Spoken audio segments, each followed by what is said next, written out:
Have you ever wondered what makes a five-star restaurant five-star worthy? I have, and I've discovered that it all started back in 1921 when the Michelin Restaurant Guide introduced a star system for rating restaurants. These days, it's not uncommon for us to say that something is five-star worthy when it's really good, just like the recipe we're making today. We begin by dredging chicken breasts in some seasoned flour and sauteing them in butter. Once they're golden on both sides, we take them out and in the same skillet, add some chicken broth, a bit of white wine, some mushrooms that we've quartered, a chopped tomato and onion. We'll let this simmer for a bit before adding the chicken back in and finishing it off with some chopped parsley. Once everything is heated through, just one taste and you'll know why we think this is five-star worthy. Maybe serve it up with some rice pilaf and some steamed or roasted broccoli, and you're good to go. To get the recipe for our five-star chicken, head over to our website. You might even want to print out the recipe so you always have it close by. It's that good.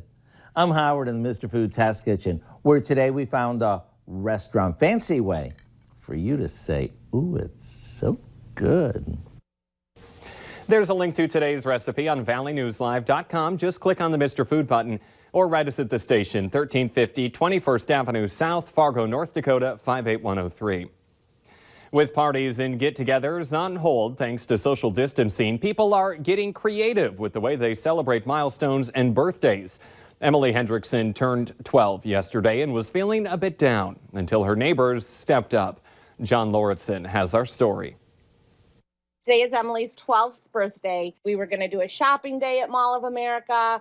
We were going to have big family dinner. We've shut all that down as long as, the world has shut it down as well. Turning 12 in the middle of a quarantine and on a rainy day was giving Emily Hendrickson the birthday blues until there was a honk.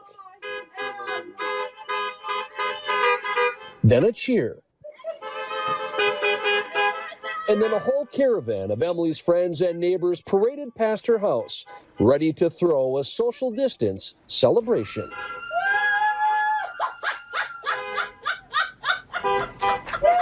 We just didn't want there to not be something amazing to happen for her birthday. Emily is DHH, or deaf and hard of hearing, and she just got cochlear implants a couple of years ago. That meant plenty of pom-poms and signs.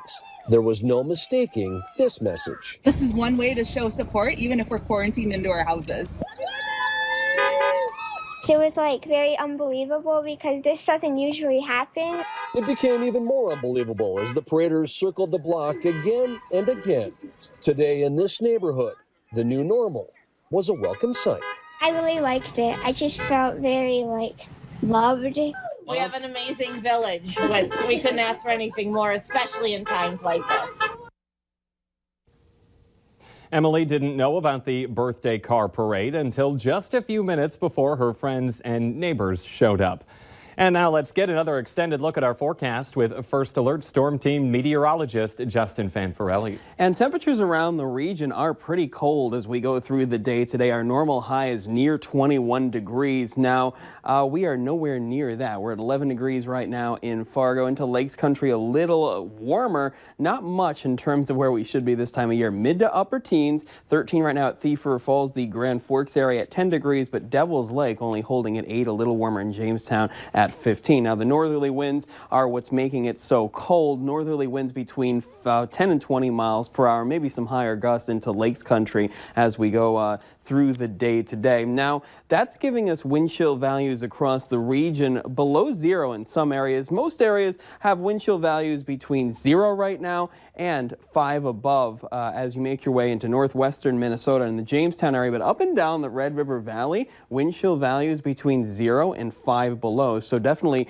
be prepared for that if you are making your way outside. We got mostly clear skies across the region right now, and lots of sunshine out there. Maybe a few more passing clouds ahead of our next system just off to the west of Devil's Lake. It actually is not that bad out there if you don't take into account how cold it is. Now, that low pressure system that gave us the rain and snow yesterday is moving well off to the east right now. High pressure is working its way in, and we're unfortunately on its cool side as we have that flow from a northerly direction. This high will eventually crest over us and start to move off to the east. Now we have a southerly flow setting up, partly cloudy skies as we go through the day tomorrow, and warmer air will start to filter in, and temperatures will get to average or above average as we round out the weekend and start next week. So here's the hour-by-hour forecast. And we do continue to have that northerly wind. Temperatures rising through the teens, and most of us getting into the mid to upper teens as we go through the afternoon. There's your northerly wind, 10 to 15 miles per hour. Plenty of sunshine through the afternoon and clear skies as we go through the evening. For the evening, temperatures will fall back to between 0 and 5 above as we go through the 11 p.m. and midnight hour.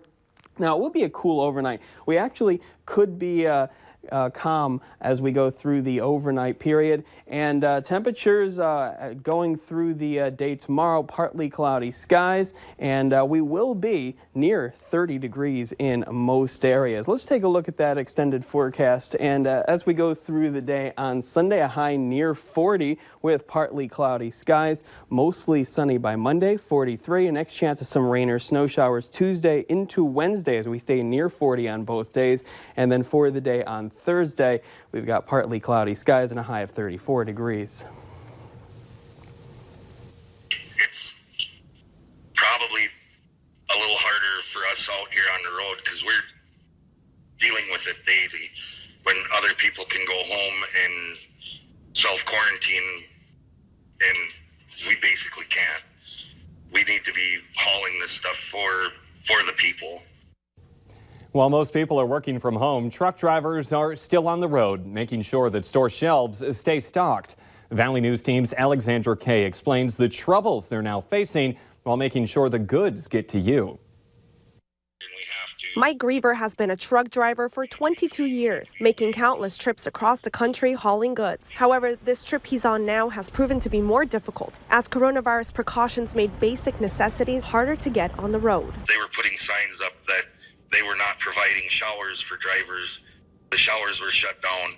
Along with showers, Mike says coffee is no longer available at some pit stops, with gas stations limiting items to stop the spread of the virus. You know, it's messing with our routines. And even while on the road, the toilet paper shortage is causing problems. Rest areas on I-80 shut down because people are stealing the toilet paper out of them. Following the executive orders by Governor Doug Burgum, Mike and other truckers will no longer be able to get out and stretch their legs inside North Dakota cafeterias, food courts, or restaurants. Burgum's order calls for these places to be closed for dine-in. Despite all this, Mike says in hard times, there were signs of hope and help throughout the country. Kentucky Police Department said, hey, if you're in our area, we have plenty of parking, stop, give us a call. We'll go get you food, or else we'll take you to a drive-through to get you food, which that was really cool. Mike's on his way home now and wants to make sure fellow truckers don't get stuck in the same position he was in. If you're in the Fargo area, give me a holler, because my wife or I'll come and help you out. In Fargo, Alexandra Kay, Valley News Live. If you are a trucker in the area, Mike invites you to reach out to him and find him on Facebook. And for more information on that, you can just go to the VNL app and click on this story. Let's get another look at those current COVID-19 cases here in the region. North Dakota is now reporting that 20 cases have been reported in the state. Earlier this morning, it was just 19. They have since added one more, bringing the total to 20.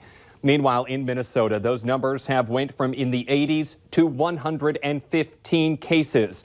Again, cases have been reported in both Cass and Clay counties. However, the majority in North Dakota are in central and western, and in Minnesota, the majority are down by the Twin Cities region. We'll have more on these numbers throughout the day on the VNL app. Otherwise, thank you for joining us here for our jam-packed news at noon for you. Have a great weekend, everybody.